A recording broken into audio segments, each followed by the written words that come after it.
Alright, I feel like this video might get me a lot of hate, and I'm not trying to rage bait. I'm not trying to do anything like that. I'm just talking about something that I'm going to be watching very closely this year, and that is two situations going on, one in Miami and one in New Orleans. Now, starting with Miami, I feel like it's important to say I'm a big fan of Bam Adebayo. I feel like it's important to say I think Miami's going to be really good this year. When I made my over-under picks, they were a lock for me to go over. I don't understand why the line is so low on Miami. I don't know what the number is right now, but it was all the way down at 37.5 wins for Miami, which to me is ridiculous. The coaching staff, the shooting they have around that team now with Wiggins, Norman Powell, Tyler Hero comes back. I think Davion Mitchell's going to have a big year. I'm a big fan of Yakachonis, even after what we've seen in Summer League, so I believe in this team going forward. What I didn't see happening was what we're seeing from Kel'el Ware. Now, it's preseason, you don't want to take too much into account here, but it seems like he's on a very good trajectory. The three-point shooting is something we got to wait and see. He didn't shoot the ball well from three last year, but we know he's an okay three-point shooter for a big. He's hitting step backs now. Let's see if that's something that continues or something that he's even implored to do in the regular season. I could see Spo saying, cut that out. Maybe that's not something he gets to showcase on a regular basis this regular season. But the rebounding, double-digit rebounds in every preseason game but one, and in that one he had 9 boards. He's not really blocking shots at all, but me reading off stats is not going to do it justice, right? You have to be watching what he's doing, and it looks promising. It looks like something is really there for him to hit a different level. And again, this is where people might think I'm trying to rage bait or say something I'm not.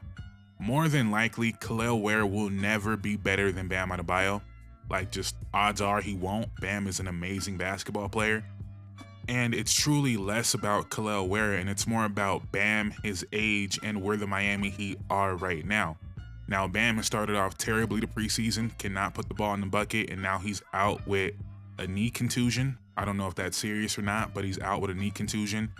And last year, Bam, for you guys that may think I'm trying to hate on Bam, last year before the season, I dropped a video talking about how it was going to be Bam's breakout year, and he's going to take everything he learned from Team USA, and he could score a lot easier if he did these couple things. It didn't work. He took more threes, didn't really work out for him.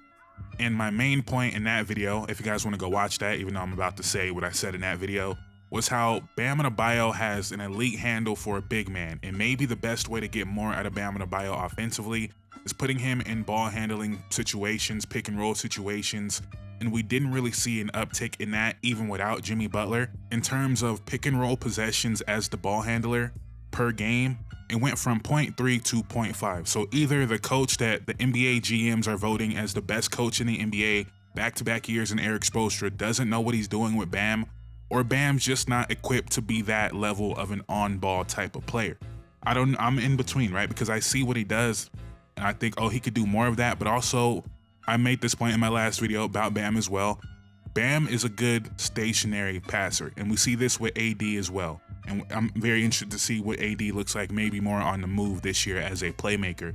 But Bam is not I'm gonna create something for you. Bam is I'll get you the ball over there, right? Bam is not I'm gonna drive in order to get you open. He doesn't really do that. So maybe that's what Spoelstra is seeing and not deploying him more in those situations.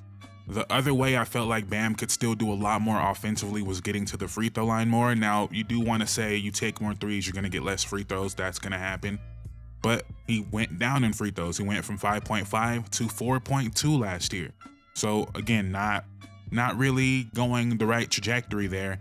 And then the last one was transition, another area where you'd want Bam Adebayo to be a better finisher in transition, but what he does do is he draws fouls at a very, very high clip in transition, like some of the most elite foul drawers in the NBA. He just doesn't get a lot of shots in transition. So you could say some of that is Bam, you could say some of that is the Miami offense. It doesn't really matter at this point. It's kind of what we're getting to, because Bam Adebayo is now 28 years old. And again, it's really not about Kel'el Ware at all, but it is kind of like if this guy is going to take another step, Bam might be making it easier to maybe move in a different direction to support Kel'el Ware. And it's not, again, it's about Kel'el Ware, but it's really not at all. It's about the fact that you've kind of reached your ceiling with Bam Adebayo as one of your best players. You're not in position where you have a elite playmaker to put next to Bam. And I'm someone that believes Miami is going to be a pretty decent team this year, but what if Vegas is right? What if they are a 37-win team? Are they going to come back next year again and say, yep, we're still building around Bam and Tyler Hero? Is that going to be the case, or are they going to actually move off of Bam and try to actually build something else? And again, how much Kel'el Ware is a focal point of that, I don't really know, but it kind of gives you that excuse to think in that direction. I don't think Kel'el Ware is going to be better than Bam. I don't. And there is also the other side where Miami is going into this year with the idea of Bam Adebayo as their best player. Maybe Tyler Hero has surpassed him, but that's the idea for this team. And there might be a team out there that really needs Bam Adebayo to come be their third best player, that is willing to give up assets for that right now. And I feel like it just might come to a point where it makes sense for Miami. Like, what are we doing with Bam? Like, Bam is an amazing player, but what are we doing trying to build our team around Bam? I just feel like it might get there, and Kel'el Ware is accelerating that process if he keeps playing like this. And then on the back end, maybe you get someone that you feel like is a better pairing with Kel'el Ware, but it's not about Kel'el Ware. Hopefully you guys get what I'm saying. Like, it's about him, but it's not about him, right? It's about the crossroads that Miami is at right now with their team, and Kel'el Ware maybe makes them look in a different direction. But I'm gonna leave it there for Miami. I didn't expect to go that long. The other one, like I said, was the New Orleans Pelicans, and we just got word that Kevon Looney is gonna miss a little bit of time here. I was actually shocked to find out Kevon Looney was gonna be starting. Is that true, or am I making that up? Did I just see that on the internet somewhere? But I feel like I seen it that Kevon Looney was gonna be the starting center. But anyway, Kevon Looney is gonna miss some time, and now that clears a runway for Yves Missi to really take control of that starting center spot, which sounds like, hopefully that wasn't a real thing. Hopefully he was always gonna be the starter. But I'm a big believer, man. I think all-star. I think not this year, of course. I think he's gonna be an all-star though. I think he's that good. And this is for sure where people might think I'm trying to stir up stuff. I'm just calling it how I see it. I think it's pretty obvious that the Zion situation at best is tenuous. If you're a Pelicans fan and you are plugged into what's going on, and if you're watching this video, if you're watching NBA content on YouTube, you're probably plugged in. I don't think you can be surprised if Zion is not on your team next year. I just don't think you would be a fool to be surprised by that. I'm not saying it's gonna happen. I'm just saying nobody should be shocked if it did happen. But why I bring that up and why I bring up Yves Missi is because I think the fit between Zion, Trey Murphy, and Missi isn't as clean as it might seem on the outside looking in. And that's not me saying it's gonna stay that way. That's not me saying it's a bad fit. Just saying it's something to monitor. Last year, Trey Murphy, Yves Missi, Zion together played 274 minutes, which is probably a little bit more than you would think, considering how much time Zion missed, but they played 20 games together. And in those 274 minutes, they were a negative 7.6 net rating. And the Pelicans were a mess, right? So I don't really care about the net rating, but just looking at them together, again, very small sample size, only 274 minutes together. But Zion and Missi alone together, no Trey Murphy, 412 minutes, net rating a little bit better, but still a negative 5.2. And again, I don't glean too much from that information, but what does stick out is Missi's efficiency drops dramatically with Zion on the court. His effective field goal percentage drops by 10 with Zion on the court. Now, you can argue that it was because most of these games are early in the year. Zion got hurt, Missi got better as the season went along. Maybe you could argue that. But every other pairing with Missi, he was extremely efficient. In 316 minutes with Brandon Ingram, almost a 60 true shooting percentage. Missi and Trey Murphy with no Zion, almost 800 minutes together, nearly a 60 true shooting percentage. So it's really just the lineups with Zion where he struggled to be efficient, and it makes sense because they operate in a lot of the same areas of the court. Zion's going to be in a dunker spot. Zion's going to be the roll man. What is Missi doing in those situations? What is Zion doing in those situations where it's a different ball handler and Zion has to spot up or go set an off-ball screen, things that he doesn't do particularly well? It's just going to be a lot to work out. I'm not saying it can't work because that's a lot of talent in your front court, but I don't believe it's the best fitting front court. The way that would potentially work out is Zion being on ball. Point Zion, Trey Murphy, Missi as the front court players, Herb Jones on the wing, and I guess Jordan Poole at the 2. that could be a very, very potent offense. But then you got three bad defenders. We're going to call it like that for now. Zion, Jordan Poole, Trey Murphy. You're playing point Zion, which is fine, but that means you would have to limit your passing on the court even more, because usually you would have a point guard out there with Zion, but now it's full point Zion. And one, is that sustainable? Is that something that will be elite level offense? We think so, right? We think it would just work out that way, but we haven't really seen it full time. We've seen it for a couple game stretches.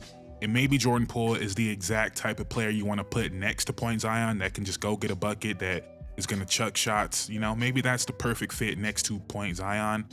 But who's guarding the backcourt besides Herb Jones? Like, there's a lot of downfalls of that potential lineup as well.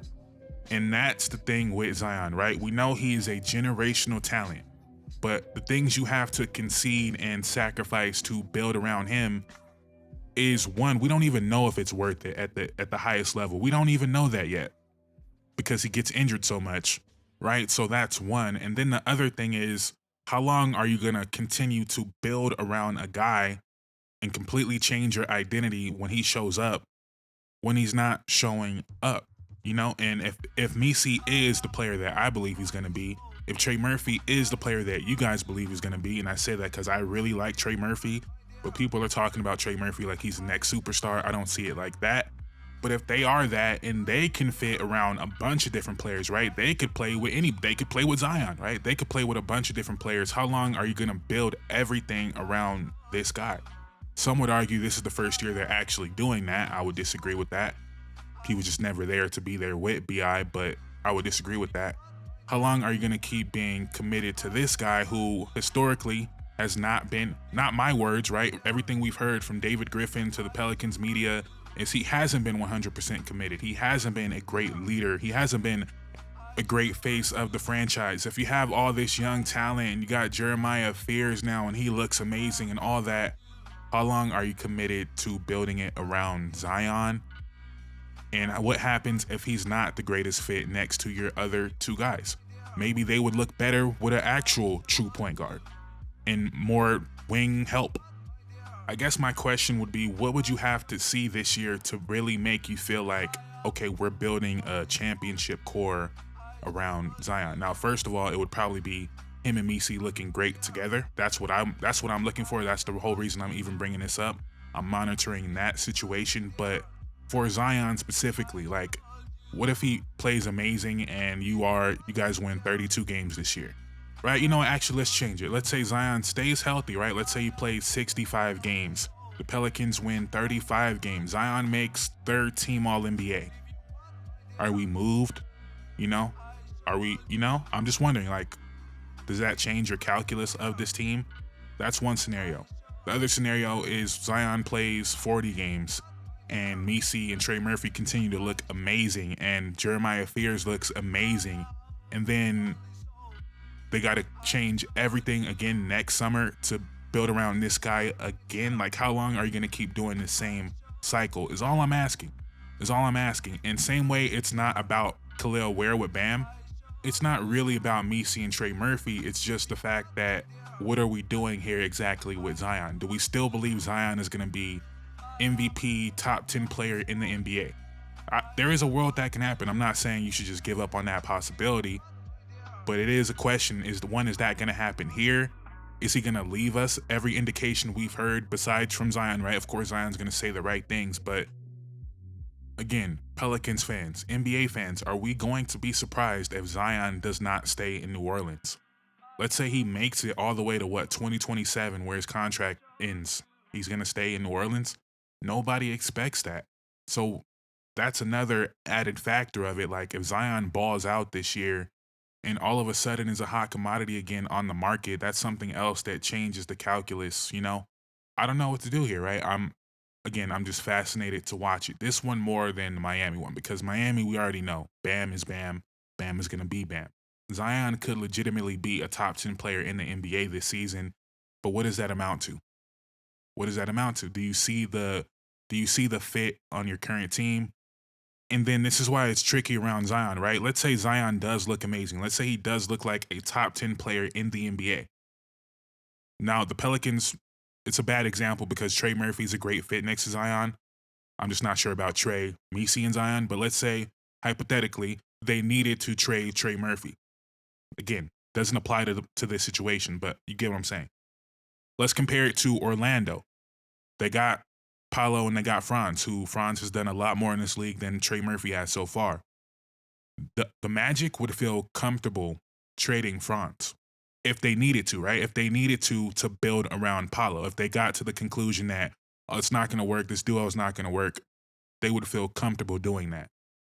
The Pelicans, Trey Murphy, who's not even the player Franz is, would be terrified to trade Trey Murphy to build around Zion. That would be an extremely dumb move. And to me, that's kind of telling, right? If you wouldn't go all in around your best player, what are we doing here? And again, it doesn't apply to Trey Murphy because he's a great fit with Zion, but the overall point stands. So enough rambling for me. I know Pelicans fans think I'm a Pelicans hater now. I'm not. I'm really not. Again, I think Messi's going to be an all-star. I think Trey Murphy has all-star, borderline all-star, maybe 1 or 2-time all-star. I don't think he's about to be this perennial all-star that you guys think, but I love Trey Murphy, always have. Think he's going to be really good. Biggest Herb Jones fan in the world over here. I'm just watching to see the fit between Zion and Messi, and also seeing if Messi's going to be the player that I believe he's going to be, because I believe he's going to be better than Trey Murphy. Maybe I'm too high on what I've seen last year in a bunch of losing games, but the talent is really there. I really believe in it. Maybe I'm crazy. Let me know in the comments down below. Please like, comment, subscribe. It would mean the world to me. Thank you guys so much for watching. I'm out. Peace.